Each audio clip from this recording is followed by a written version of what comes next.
तो आप सभी का स्वागत है आपके अपने परिवार जी एजुकेशन वर्ल्ड में। अगर आप इस चैनल पर नए हैं तो चैनल को सब्सक्राइब करके बेल के आइकन दबा लें ताकि हर एक वीडियो को नोटिफिकेशन आपके पास सबसे पहले पहुंच पाए। और आज का मोटिवेशनल कोट आपके अंदर जुनून पैदा कर देगा। सुनिएगा ध्यान से। जिंदगी खेलती भी उसी के साथ है जो खिलाड़ी बेहतरीन होता है।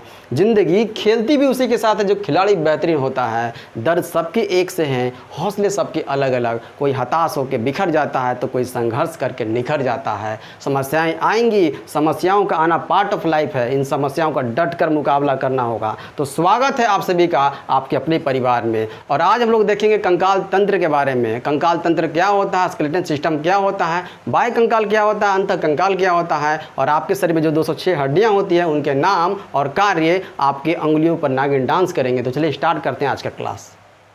तो देखिएगा कंकाल तंत्र, स्केलेटन सिस्टम क्या होता है। कंकाल तंत्र क्या होता है तो हड्डियों के समूह को कंकाल तंत्र बोलते हैं। हड्डियों के समूह को कंकाल तंत्र बोलते हैं। तो इसका दो कार्य होता है। क्या होता है, ये शरीर का ढांचा प्रदान करता है। पहला कार्य क्या है, इस शरीर को ढांचा प्रदान करता है, ढांचा देता है, और साथ ही साथ ये आपको सीधा खड़ा रखने में मदद करता है। अगर आप जा रहे हो, चल रहे हो, कोई आकर सामने से आपको पैर की हड्डी मार के तोड़ देगा तो आप गिर जाएंगे ना। तो वही खड़ा रखने भी कौन मदद करता है, तो खड़ा रखने भी कौन करता है, कंकाल तंत्र मदद करता है। तो पहला काम हुआ।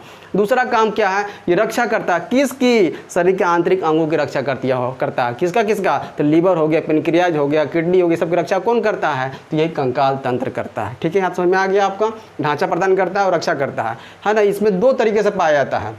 पहला है बाह्य कंकाल तंत्र और दूसरा है आंतरिक कंकाल तंत्र। बाह्य कंकाल तंत्र मतलब कि एक्सोस्केलेटन और आंतरिक कंकाल तंत्र का मतलब होता है एंडोस्केलेटन। ठीक है, बाह्य कंकाल का मतलब हुआ कि जिसके शरीर के बाहर कंकाल पाया जाता है उसको बोलते हैं बाह्य कंकाल, और जिसके शरीर के अंदर कंकाल पाया जाता है उसको बोलते हैं आंतरिक कंकाल। कुछ कुछ उदाहरण लिखा हुआ है, ध्यान समझिएगा। फर्स्ट इसमें एग्जाम्पल है घोंगा। घोंगा आप लोग देखिए क्या है, ये समुद्री जीव है। इसके ऊपर एक छोटा सा त्वचा होता है। जब इसको खाना पीना होता है तो अपना सिरवा निकाल करके खाता है, फिर अंदर घुस जाता है। इसको बोलते हैं घोंगा। ये एक समुद्री जीव है।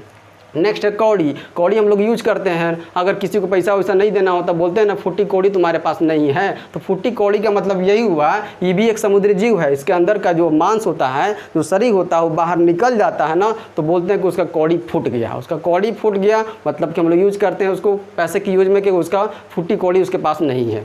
आगे है शंख। शंख हम लोग अपने घर में घर परिवार में यूज करते हैं ना, शंख बजाने में, पूजा पाठ में यूज करते हैं। तो इसका यूज तब किया जाता है, जानती है, जब ये भी क्या है, एक समुद्री जीव है। ये भी एक समुद्री जीव है। इसके शरीर के अंदर से वो मांस निकल जाता है, तब वो मछुआरे के द्वारा आप मार्केट में लाया जाता है, तब आपके घर पे पहुंचता है, तब हम लोग इसको बजा कर पूजा पाठ वगैरह करते हैं। ये भी समुद्री जीव है। आगे है मच्छर। मच्छर ध्यान दीजिएगा। मच्छर जब आपको काटता है तो आप उसको मारते हैं तो पांच हो जाता है। पांच होता है मतलब उसका फोटोकॉपी हो जाता है। इसका मतलब वो बाहर जाकर के फिर इस तरह ताकता है, झाँकता है, कहता है कि रुको तू सूतों को तब बताएंगे तोरा करके। तो उसको जो पांच हो जाता है वो भी बाह्य कंकाल ही है। आगे बिच्छू। बिच्छू को छुएगा तो कड़ा लगेगा, कड़ा लगेगा तो उसको छुएगा नहीं तो आपको छूने लायक छोड़ेगा नहीं, है ना। आगे है सूगा। सूगा मतलब पैरोट नहीं, तोता नहीं। इसका मतलब ये हुआ जिसको राम जी के घोड़ा बोलते हैं। ये हरा हरा रंग का होता है। घास में बढ़ जाएगा तो पता नहीं चलेगा कि सूगा बैठेगा घास है वो, है ना। इसको भी सूगा हुआ। नेक्स्ट मधुमक्खी। मक्खी और मधुमक्खी अगर आपको तंग करता है तो कॉपी किताब से मारते हैं तो है ना, जाकर उधर सट जाता है, फिर आपका उलट पलट जाता है, फिर उठ करके फिर खड़ा होकर फिर निकल जाता है। आगे है आपका तिलचट्टा। तिलचट्टा को के चूस दीजिएगा पैर से आप, तो के चूस दीजिएगा तो क्या हो जाए, 2-4 दिन में वो ठीक ठाक होकर के फिर अपना सरिया उरिया के उधर चलने लगता है। आगे है अन्य कीट पतंग। जितने भी कीट पतंग है, छोटे छोटे कीट पतंग, इसकी जो सुरक्षा होती है बाह्य कंकाल से ही होती है। प्रकृति ने इसको बाह्य कंकाल दिया है, इसकी आप और हम तो रक्षा नहीं करते हैं, है ना। अभी भी छोटे बच्चे इस तरह के देखे होंगे कि कहीं भी गिरगिट वगैरह दिख गया, उठा कर ढेला वला मारने लगते हैं, है ना। तो उसकी रक्षा कौन करेगा, तो इसकी प्रकृति ने इसको बाह्य कंकाल दिया है ताकि इसकी रक्षा हो सके। आगे चलते हैं आंतरिक कंकाल। आंतरिक कंकाल क्या होता है, मतलब कि मानव हो गया, इसमें गाय हो गया, बकरी हो गया, मुर्गी हो गया, सुअर हो गया, कुत्ता है, सब हाथी, बाघ, इस सब में अंदर कंकाल पाया जाता है। इसकी शरीर की रक्षा है। रक्षा जो है, 3 ऊपर में देखिए त्वचा है वो रक्षा करता है, फिर उसके बाद मांस है वो रक्षा करता है, फिर हड्डी है वो रक्षा करता है। तीनों की रक्षा ये उसका शरीर ही स्वयं करता है, पर इसकी रक्षा करने के लिए प्रकृति ने उसको बाह्य कंकाल दिया है ताकि उन लोग की रक्षा की जा सके। और आगे है, ध्यान समझिएगा, एक बहुत इंपॉर्टेंट है भाई साहब, ध्यान समझिए। कछुआ। कछुआ देखो प्रकृति ने इसको इतना अच्छी तरह से बताया, इसको दोनों कंकाल दे दिया।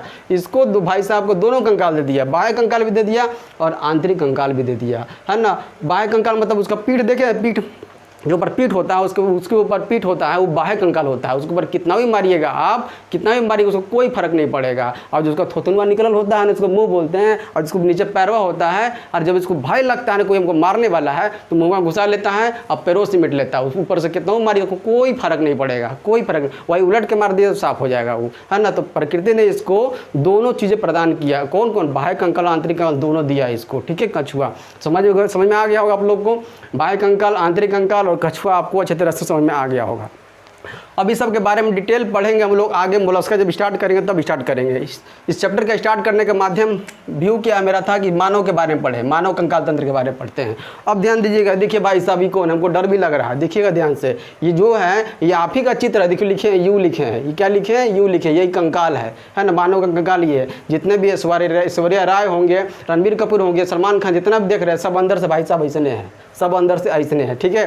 तो मानव कंकाल तंत्र जो है होता है दो चीज़ों से मिलकर बना होता है। पहला कौन है? पहला हड्डी हो गया, दूसरा कमज़ोर हड्डी हो गया। हड्डी में क्या, हड्डी को क्या बोलते हैं? तो बोन बोलते हैं। और कमज़ोर हड्डी को क्या बोलते हैं? हिंदी में इसको उपास्थि बोलते हैं और इंग्लिश में इसको कार्टिलेज बोलते हैं। कभी कभी आप देखेंगे अगर आप मांसाहारी होंगे, है ना, तो मुर्गा का लेग पीस दबाए होंगे, तो जो लेग पीस दबाए होंगे तो कर करता है ना, तो वो जो कर करता है वही है उपास्थि, उसी को बोलते हैं कार्टिलेज। ये क्या होता है? जो मजबूत हड्डी होता है ना, मजबूत हड्डी को ऊपर से पकड़ने का काम कौन करता है? मजबूत हड्डी को ऊपर से पकड़ने का काम जो है वो उपास्थि करता है, कार्टिलेज करता है। कौन करता है? कार्टिलेज करता है। आगे चलते हैं। ये कठोर जो हड्डी जो कठोर होता है किसके कारण होता है? तो ये कैल्शियम है ना, कैल्शियम कार्बोनेट के कारण कठोर होता है। साथ ही साथ इसमें जो मिला होता है कैल्शियम फास्फेट भी मिला होता है ना। हड्डी में कैल्शियम कार्बोनेट के कारण वो कठोर होता है। उपास्थि जो होता है इसमें कैल्शियम फास्फेट होता है, इसके कारण ये लचीला होता है। ये देख रहे हैं नाक की हड्डी क्या लचीला है, तो कैल्शियम फास्फेट है। ये कान की हड्डी क्या लचीला है, इसे उपास्थि, इसको क्या बोलेंगे? उपास्थि बोलेंगे, उपास्थि बोलेंगे, ठीक है। अब कभी कभी आप अगर व्यक्ति मर जाता है तो देखेंगे उसका शरीर जो जलता है तो इसी कारण है जल्दी से जल पाता है। अगर नहीं जलता है ना तो लोग क्या कहता है कि ये आदमी जो है पापी है, मतलब वो नहीं जानता है कि उसके शरीर में जो है कैल्शियम फास्फेट की कमी हो गई है, जिसके कारण से उसका शरीर नहीं जल पा रहा है। इसका कारण ये हुआ, पर लोग को ये चीज़ पता नहीं है ना। अगर वो जब जवानी में सही से खाया पिया नहीं है, शरीर में उसके फास्फोरस की कमी हो गई, जिसके कारण उसका शरीर ने अच्छी तरह से नहीं जल पा रहा है। इसका कारण यही है कि फास्फेट की, कैल्शियम फास्फेट की उसके शरीर में कमी हो गई है, ठीक है। पर लोग कुछ और कहते हैं। आगे देखते हैं। इसमें जो है अस्थि में, बोन में जो है ओसिन प्रोटीन पाया जाता है। इसमें जो प्रोटीन पाया जाता है ना बोन में, तो ओसिन प्रोटीन पाया जाता है। और उपास्थि में जो पाया जाता है, उपास्थि में कांड्रिन प्रोटीन पाया जाता है। क्या पाया जाता है? कांड्रिन प्रोटीन पाया जाता है। अभी एक इंपॉर्टेंट, बहुत ही इंपॉर्टेंट है, समझिएगा ध्यान से। बोन मैरो, क्रिस 3 में आप नाम सुने होंगे ना, बोन मैरो। बोन मैरो क्या होता है? यही अस्थि मज्जा, जहाँ पर खूनवा भाई साहब बनता है ना, तो यही बनता है। कहाँ? बोन मैरो में बनता है ना। बोन मैरो में 3 चीज़ों का निर्माण होता है। एक आरबीसी का निर्माण होता है, देखिएगा आरबीसी पूछेगा, आरबीसी कहाँ बनता है? तो आरबीसी यहाँ बनता है, बोन मैरो में बनता है। और डब्ल्यूबीसी कहाँ बनता है? तो डब्ल्यूबीसी भी कहाँ बनेगा? तो बोन मैरो में ही बनता है। देखिए भाई साहब, मैंने एक चित्र बनाया है। ये जो हड्डी दिख रहा है कुतवा का हड्डी नहीं है भाई साहब, ये आप ही का हड्डी है, ध्यान दीजिएगा।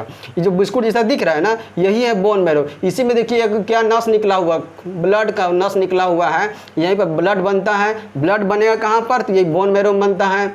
पूछेगा आरबीसी कहाँ बनता है? तो बोन मैरो बनता है। डब्ल्यूबीसी कहाँ बनता है? मतलब कि बोन मैरो बनता है। आरबीसी क्या है? तो रक्त जो लाल होता है किसके कारण होता है? तो आरबीसी के कारण होता है। डब्ल्यूबीसी क्या होता है? अगर आप शरीर में अगर कोई बीमारी वगैरह से लड़ने का अगर शक्ति प्रदान करता है तो कौन प्रदान करता है? तो डब्ल्यूबीसी प्रदान करता है। वाइट ब्लड सेल और आरबीसी का रेड ब्लड सेल, ठीक है। ये चीज़ फिगर आप लोग को अच्छी तरह समझ में आ गया होगा। उम्मीद करता हूँ कि ये सभी चीज़ें आपको कंकाल तंत्र के बारे में आज आपको अच्छी तरह समझ में आ गया होगा। अरे भाई साहब, एक तो छूटिए रहा था एक और, शिशु में ध्यान दीजिएगा। शिशु में जब बच्चा जन्म लेता है तो उसकी सभी हड्डियां जुड़ी हुई नहीं रहती है, जिसके कारण से 270 हड्डी होता है किसी बालक में। जो बच्चा जन्म लेता है, शिशु जन्म लेता है, किसी में 270 होता है और किसी में 300 हड्डियां होती है।